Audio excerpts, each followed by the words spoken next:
আমার বক্তব্যের প্রথমেই আমি শহীদ ওসমান হাদির আত্মার মাগফিরাত কামনা করছি। একটি অত্যন্ত দুঃখজনক এবং জঘন্য একটি ঘটনা ঘটেছে।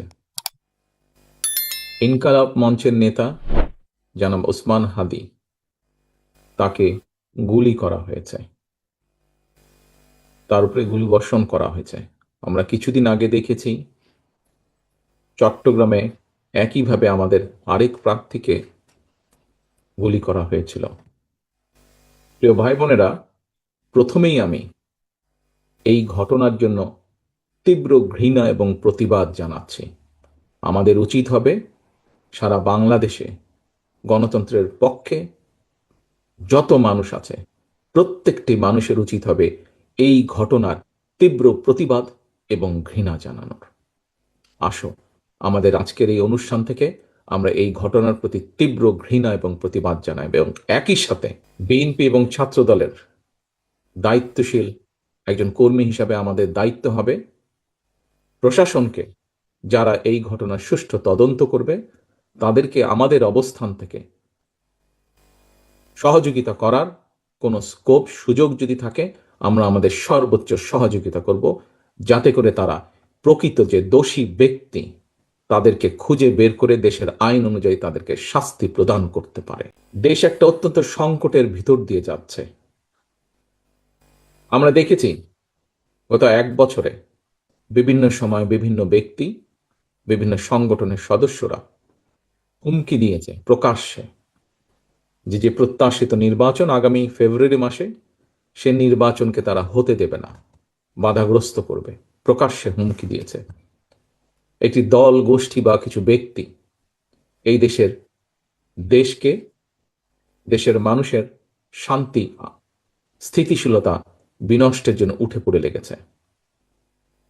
এবং এই কারণেই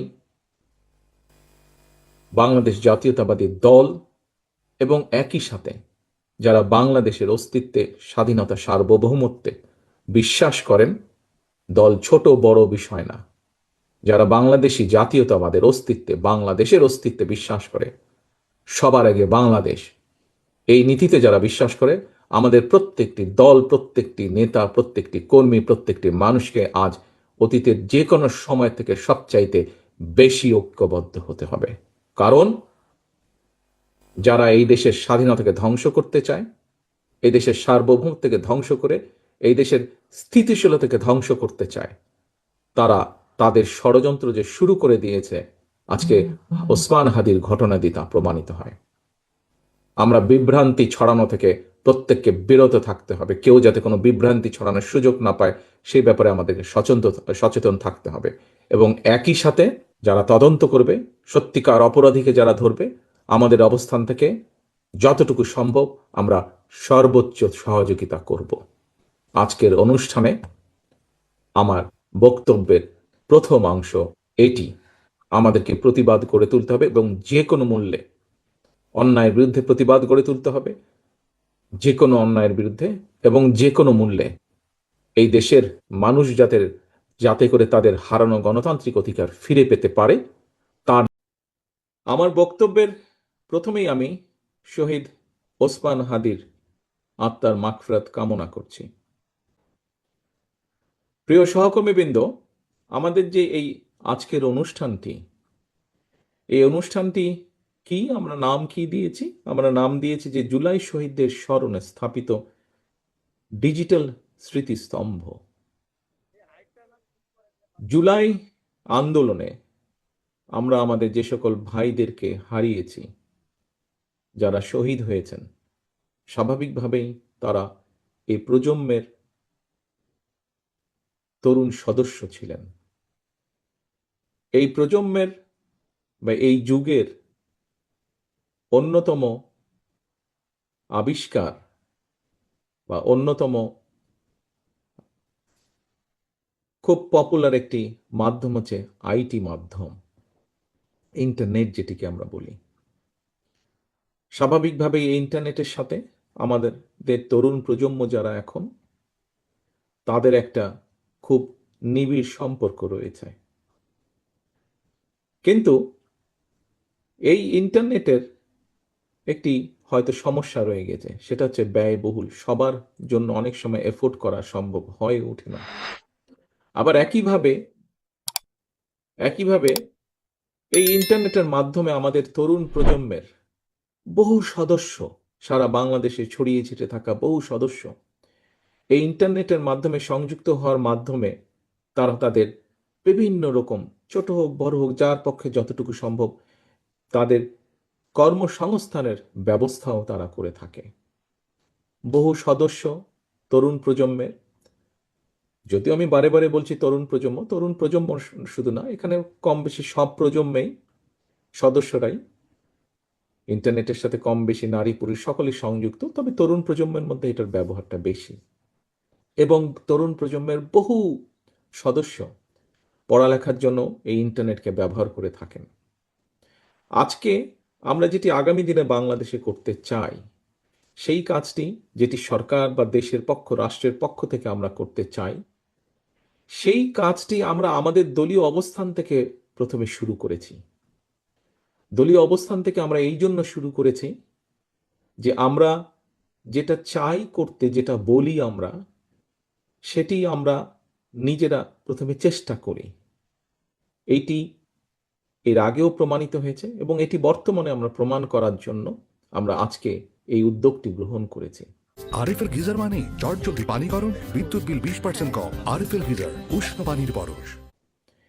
এর আগে আমাদের আইটি সম্পাদক জনাব ওয়াহিদুজ্জামান, ওনার বক্তব্যে উনি বলেছেন খুব সংক্ষেপে যে বগুড়ার শহরের 20টি জায়গায় আমরা এই ডিজিটাল স্তম্ভ তৈরি করেছি। এখন এই ডিজিটাল স্তম্ভটি কি? ডিজিটাল স্তম্ভটি হচ্ছে আমরা ইন্টারনেটের সুবিধাটা যাদের জন্য ব্যয়বহুল বা কষ্টকর, যাদের পেতে সমস্যা হচ্ছে ইন্টারনেট কানেকশন, তাদের জন্য আমরা এই ব্যবস্থাটা করতে চাইছি। আমাদের আগামী দিনের যে লক্ষ্য, সেটি হচ্ছে ইনশাল্লাহ আল্লাহর রহমতে আগামী নির্বাচনে বাংলাদেশ জাতীয়তাবাদী দল বাংলাদেশের মানুষের সমর্থনে ইনশাল্লাহ সরকার গঠনে সক্ষম হলে আমরা এই ইন্টারনেট সেবাটাকে আরো ইজি করে আনতে চাই মানুষের জন্য, বিশেষ করে তরুণ প্রজন্মের জন্য। একটু আগেই যেই কথাটি আমি বলেছি যে এই ইন্টারনেট কানেকশনের সাথে বা এটার ইন্টারনেটের ইন্টারনেট ফ্যাসিলিটির মাধ্যমে বহু তরুণ প্রজন্মের বহু সদস্য বিভিন্নভাবে কর্মসংস্থানের ব্যবস্থা করে থাকে। এই বিষয়টি যাতে আরো ইজি করা সম্ভব হয়, যেমন আজিজুল হক কলেজে যে কানেকশনটা দেওয়া হয়েছে, এটি ফ্রি কানেকশন। এটিতে সেখানে লগ ইন করার জন্য স্বাভাবিকভাবেই কয়েকটি প্রসিজিওর থাকবে। এই প্রসিজিওরটি ফিল আপ করার পরে যে কোনো সদস্য 1 থেকে 1.5 ঘন্টা ফ্রি ইন্টারনেট পাবে। এখন আপনারা হয়তো প্রশ্ন করতে পারেন, শুধু 1-1.5 ঘন্টাই পাবে? না, 1-1.5 ঘন্টা পাবে না। 1 ঘন্টা বা 1.5 ঘন্টা পরে সেটা ডিসকানেক্ট হয়ে যাবে। তখন আবার নতুন করে সে ওটাতে লগ ইন করতে পারবে। অর্থাৎ তার যতক্ষণ সময় সেটি করতে পারবে এবং এটির জন্য তাকে কোনো পে করতে হবে না। এর মাধ্যমে কি হবে, যারা ছাত্রছাত্রী তারা তাদের ইন্টারনেট সংক্রান্ত যেগুলা পড়ালেখার বিষয় চাই সেই কাজগুলো তারা সম্পন্ন করতে পারবে। আমাদের তরুণ সমাজের অনেকে আছে যারা হয়তো ইন্টারনেটে বিভিন্ন রকম কাজ করে থাকে। কেউ হয়তো অনলাইন শপিংয়ের কাজ করে থাকে, বিভিন্ন জিনিস এখান থেকে কিনে ওখানে সে বিক্রি করছে ইন্টারনেটের মাধ্যমে। কেউ হয়তো ডিজাইনিংয়ের কাজ করে থাকে, কেউ হয়তো ডাটা প্রসেসিংয়ের কাজ করে থাকে, কেউ হয়তো কল সেন্টারের কাজ করে থাকে।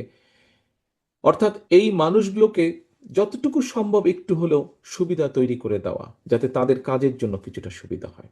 এবং এটি পর্যায়ক্রমিকভাবে ইনশাল্লাহ, একটু আগেই যেটা বললাম যে আল্লাহর রহমতে আমরা সরকার গঠনে সক্ষম হলে বিএনপি এই সুবিধাটা আমরা সারা বাংলাদেশে ধীরে ধীরে আমরা ছড়িয়ে দিতে চাই।